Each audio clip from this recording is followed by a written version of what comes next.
Hello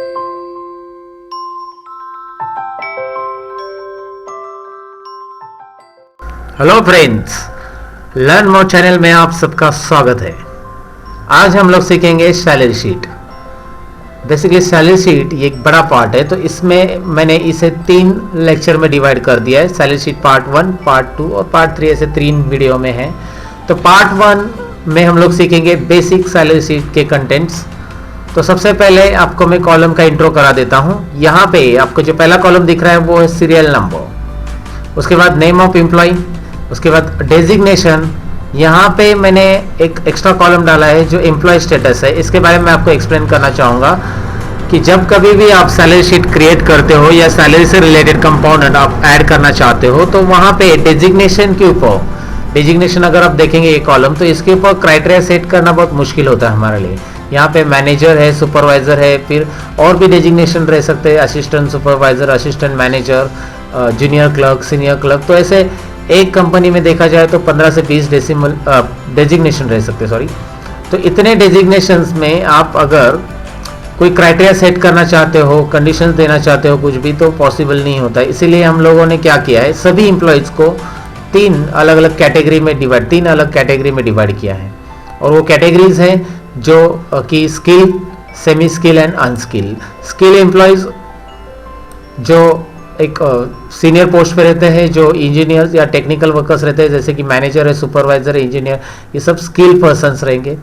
semi skill जो documentations काम करते हैं वो सेमी स्किल एम्प्लॉयज़, क्लरिकल काम करते हैं semi skill employees. And unskilled जो लेबर रहते हैं वो अनस्किल एम्प्लॉयज़ है। तो ये 3 कैटेगरीज में मैंने एम्प्लॉयज़ को इसलिए डिवाइड कर दिया है क्योंकि मैं आगे जाकर जब मैं HRA कैलकुलेट करूँगा या फिर जो कैलकुलेशंस होगा सैलरी का, ये 3 कैटेगरीज के अंदर मैं उनको डिफाइन कर सकता हूँ प्रॉपरली। अगर डेजिग्नेशन वाइज करने जाऊँगा तो यहाँ पे बहुत सारे डेजिग्नेशन आएंगे, फिर हम क्राइटेरिया सेट नहीं कर पाएंगे। नेक्स्ट कॉलम के बारे में इंट्रो देता हूँ मैं आपको कि फिक्स बेसिक, जिसके ऊपर हमें कैलकुलेशंस करना है, बाकी सभी वो फिक्स बेसिक कंपनी ने उसे अलोकेट किया है 28,500, 23,000 इस तरह से। अभी हमें पे डेज यहाँ पे टाइप करना है। पे डेज क्या होता है ये पहले मैं आपको बता देता हूँ। पे डेज यानी कि present days plus leave with पे डेज। तो लीव विथ पे डेज यानी जो employees, suppose paid leave avail होती है एम्प्लॉयज को, तो पेड लीव का पेमेंट भी उसे मिलता है। तो उसके प्रेजेंट डेज 26 है और उसने पेड लीव 2 या 3 डेज पेड लीव ली है, तो उसके पे डेज 29 डेज हो जाएंगे।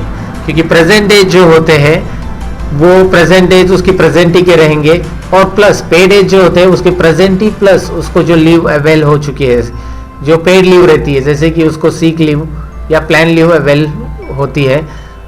लीव का पैटर्न अगर आप जानेंगे तो एक MNC देखेंगे, कोई भी MNC में आप देखोगे तो they are offering around 48 leaves for employ annually.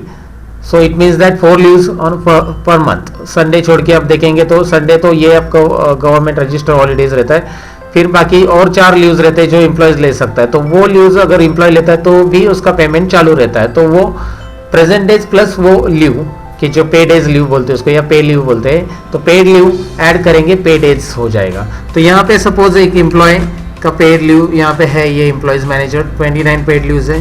Then supervisor 30 paid leaves है, 30 है। देन नेक्स्ट 29 इस तरह से मैंने पेड लीव कर दिया।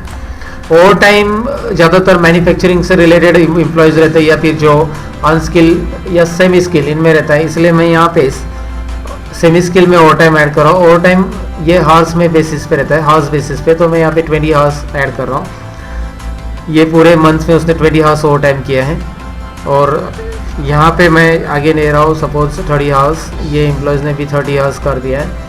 तो अभी मुझे उसका current month basic, CM basic का मीनिंग होता है करंट मंथ। फिक्स बेसिक जो होता है, अगर वो 30 डेज प्रेजेंट है तो 28,500 उसको कंपनी पे करने वाली है। लेकिन अगर वो उसका पे डेज कम है तो उसका करंट मंथ बेसिक भी कम हो जाएगा, प्लस उसके ओवर टाइम की सैलरी भी तो ऐड होनी चाहिए। तो ये सब करने के लिए हमें CM बेसिक निकालना है। तो उसके लिए सिंपल कुछ फॉर्मूलाज हमें यहाँ पे टाइप करना है। इज इक्वल टू, मैं ब्रैकेट यूज़ कर रहा हूँ, ब्रैकेट इसलिए यूज़ कर रहा हूँ क्योंकि ये कैलकुलेशन में सेपरेट करना चाहता हूँ। पहले मैं 28,500 डिवाइड बाय 30 करूँगा। जो सैलरी यहाँ पे फिक्स, उसको 30 से डिवाइड करके मैं पर डे सैलरी निकालूंगा। एक दिन की सैलरी कितनी होती है वो उस ब्रैकेट में आंसर आ जाएगा। प्लस इससे हम लोग क्या करेंगे, मल्टीप्लाई मल्टीप्लाई विथ पे डेज, तो उसके ये महीने की जो करंट सैलरी है उसके हिसाब से ये सैलरी स्ट्रक्चर आएगा। बट यहाँ पे हमें आगे भी कंटिन्यू करना है क्योंकि हमें इसे ऐड करना है ओवर टाइम को इसमें।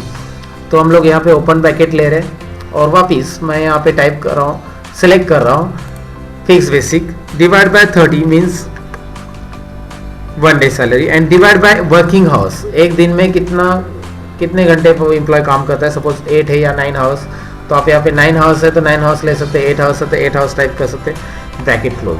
इसका मीनिंग होता है कि 1 आवर सैलरी, बिकॉज ये 28,500 ये हो गया पूरे मंथ्स की सैलरी, उसको डिवाइड बाय 30 यानी 1 day salary and divide by 8 यानी 1 hour salary and multiply with 1 hour salary, multiply with over time. यहाँ पे ओवर टाइम 0 तो आपको ये प्लस के आगे का 0 ही आ जाएगा, लेकिन आगे जैसे ओवर टाइम मिलेगा वैसे वो ऐड हो जाएगा इसके अंदर। तो देखते हैं हम लोग एंटर करते हैं, यहाँ पे ब्रैकेट क्लोज करने की जरूरत वगैरह कुछ है ही नहीं है, ऑटोमेटिकली आप एंटर करो, सब प्रॉपरली आंसर आ गए हैं। 28,500 for 30 days, but for 29 days it is 27,550. Now drag or double click here, you'll get the answer properly. You can decrease the decimal places of these values. So now check it out. This employee has 18,000 30 days के लिए है, तो उसको 18,000 plus 20 days का over time मिल रहा है 19,500। तो इस तरह से आप CM बेसिक कैलकुलेशन कर सकते हैं। Thank you very much. See you in the next session.